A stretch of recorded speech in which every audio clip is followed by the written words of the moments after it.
Assalamualaikum warahmatullahi wabarakatuh. Sampai jumpa kembali rahimakumullah, bapak-bapak, ibu-ibu pencinta materi manasikul haji wa manasikul umrah. Jumpa lagi pada hari ini, dan kita sekarang akan membahas materi tentang ihram. Bapak-bapak dan ibu-ibu pasti sering mendengar bahasa ihram. Ihram diambil dari bahasa Arab ahrama yuhrimu ihraman. Artinya adalah mengharamkan. Itu secara bahasa. Kemudian definisi secara istilah bahwa ihram adalah niat untuk memulai atau masuk mengerjakan ibadah haji atau umrah dengan mengharamkan hal-hal yang dilarang selama berihram. Jadi ketika Bapak Ibu sudah menggunakan kain ihram, maka ada di dalam diri ibu atau bapak hal-hal yang dilarang selama berihram. Apa saja? Nanti kita akan bahas berikutnya. Sekarang tata cara pelaksanaan ihram. Apa yang harus Bapak lakukan saat Bapak sudah sampai di tanah haram, di kota Mekah Al-Mukarramah, kemudian Bapak ingin melaksanakan umrah atau Bapak ingin melaksanakan ibadah haji, maka hal yang perlu Bapak lakukan ketika Bapak mau melaksanakan ihram adalah pertama mandi ihram. Sesuai dengan sabda Rasul, minas sunnati ayyaktasila ar-rajulu idza arada ayyuhrima. Dari sekian sunnatnya ihram adalah mandi apabila dia ingin melaksanakan ihram. Selesai mandi, Bapak-bapak ibu sekalian, kemudian memakai wangi-wangian. Itu dioleskan kepada tubuh Bapak ibu sekalian sesuai dengan sabda Rasulullah sallallahu alaihi wasallam, kuntu thayyibu Rasulullah sallallahu alaihi wasallam li haramihi qabla ayyuhrima. Para sahabat pernah memberikan satu wangi-wangian, mengoleskan satu wangi-wangian kepada Rasulullah ketika dia mau melaksanakan ibadah ihram. Selanjutnya adalah memotong kuku, merapikan jenggot, kumis, dan yang lainnya yang sifatnya adalah rambut yang ada di tubuh bapak-bapak sekalian. Kemudian adalah memakai kain ihram warna putih bagi bapak-bapak, bagi laki-laki, dan menggunakan pakaian biasa, pakaian berjahit, tentunya juga warna putih bagi perempuan, menutupi aurat kecuali muka dan pergelangan tangan sampai ke ujung jari. Berikutnya adalah setelah bapak-bapak ibu sekalian mengenakan pakaian ihram, diyakini oleh ibu sudah tidak tertutup aurat, kemudian bapak-bapak sudah menanggalkan seluruh pakaian berjahit, maka sholat sunat ihram 2 rakaat. Dengan talapunnya, niatnya adalah nawaitu usolli sunnatal ihrami rakaataini sunnatan lillahi ta'ala. Kemudian terakhir adalah talapud niat ihram. Bagaimana kata-kata niatnya? Apabila bapak-bapak, ibu-ibu mau melaksanakan ibadah haji, maka niatnya adalah labbaik Allahumma hajjan atau nawaitul hajja wa ahramtu bihi lillahi ta'ala. Apabila bapak-bapak ibu-ibu ingin melaksanakan umrah, maka talapun niatnya adalah labbaik Allahumma umratan nawaitul umrata wa ahramtu biha lillahi ta'ala.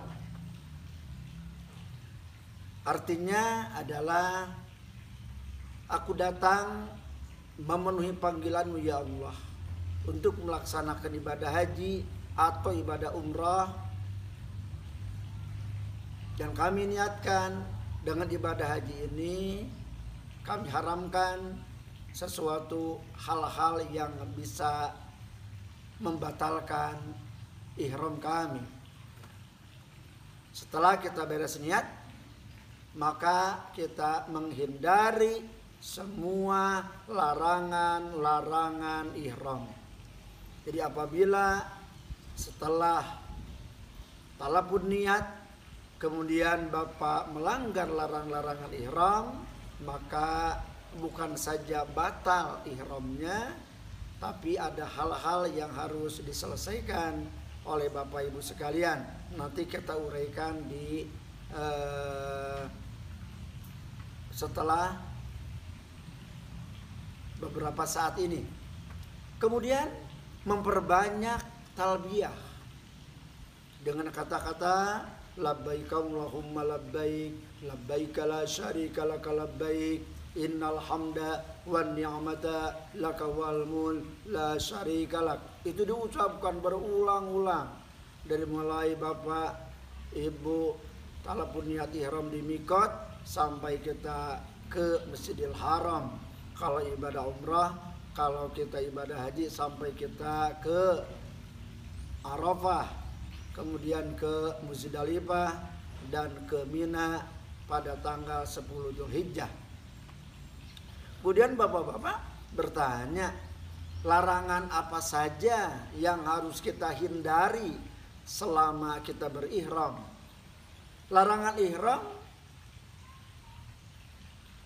bisa dibagi menjadi 3 kelompok. Pertama adalah larangan ihram atau larangan yang membatalkan haji atau membatalkan umrah dan dikenakan dam.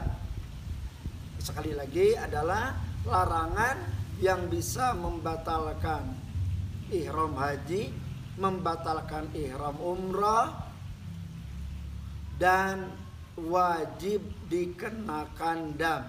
Jadi bapak-bapak bukan saja haji dan umrohnya batal, tapi bapak wajib menyembelih seekor kambing di tanah haram dan umroh hajinya batal. Kemudian ada larangan yang tidak membatalkan ibadah haji, tidak membatalkan ibadah umrah, tapi bapak dan ibu sekalian diwajibkan dam. Apa saja nanti kita akan uraikan.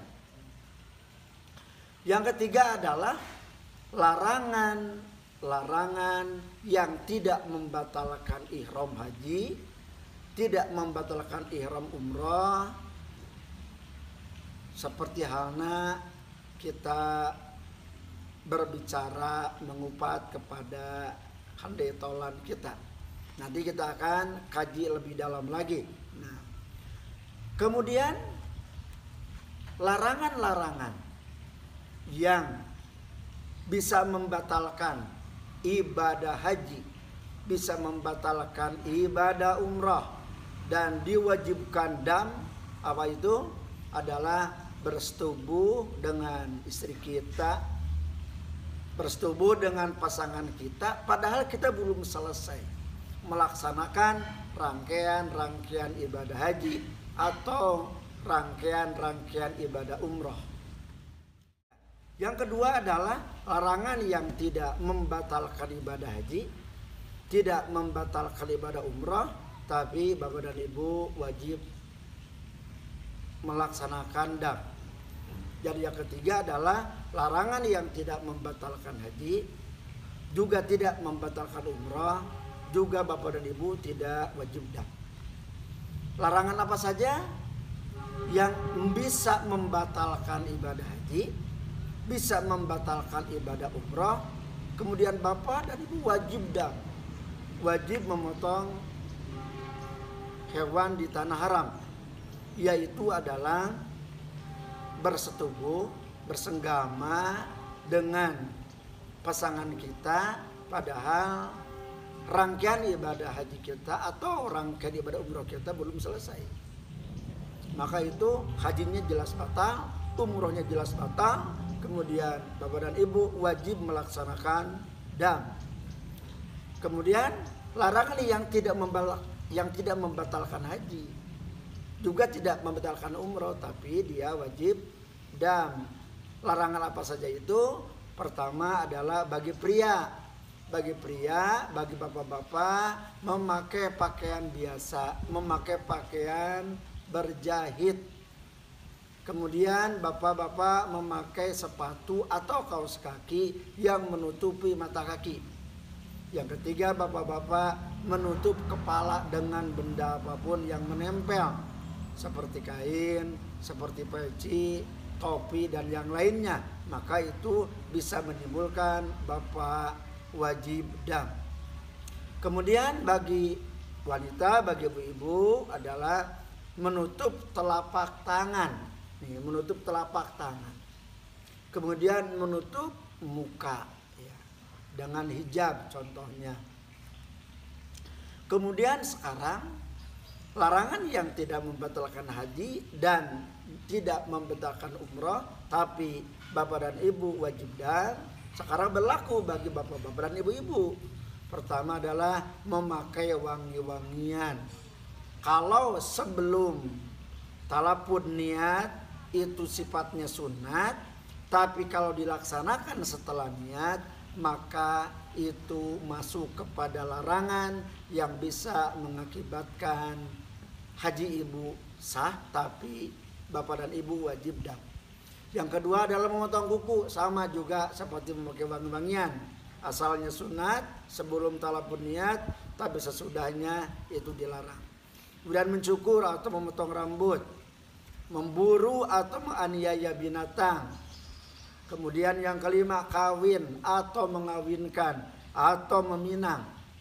Yang keenam adalah bercumbu atau bersetubuh. Kemudian yang ketujuh, mencaci, bertengkar atau mengucapkan kata-kata yang kotor padahal kita sedang ihram haji atau ihram umrah. Kemudian memotong pepohonan di tanah haram. Maka itu adalah hal-hal yang bisa mengakibatkan bapak dan ibu diwajibkan untuk dam. Tapi ingat, tetap hajinya, tetap umrohnya sah. Ya. Kemudian yang tidak membatalkan haji, tidak membatalkan umroh, juga tidak wajib dam. Apa itu? Adalah mengupat, memfitnah.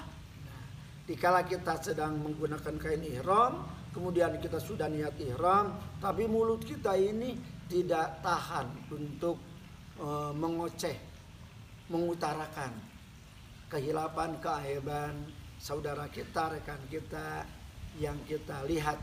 Maka sebaiknya dalam keadaan ihram haji atau ihram umrah kita terus-terusan memperbanyak talbiyah. Labbaik Allahumma labbaik, labbaik la syarika laka labbaik, innal hamda wan ni'mata laka wal mulk la syarika lak, supaya mulut kita terjaga dari hal-hal yang bisa mengurangi nilai-nilai haji dan umroh kita. Mudah-mudahan bapak-bapak dan ibu-ibu suatu saat bisa melaksanakan ihram haji atau bisa melaksanakan ihram umroh. Sekian dan terima kasih. Wassalamualaikum warahmatullahi wabarakatuh.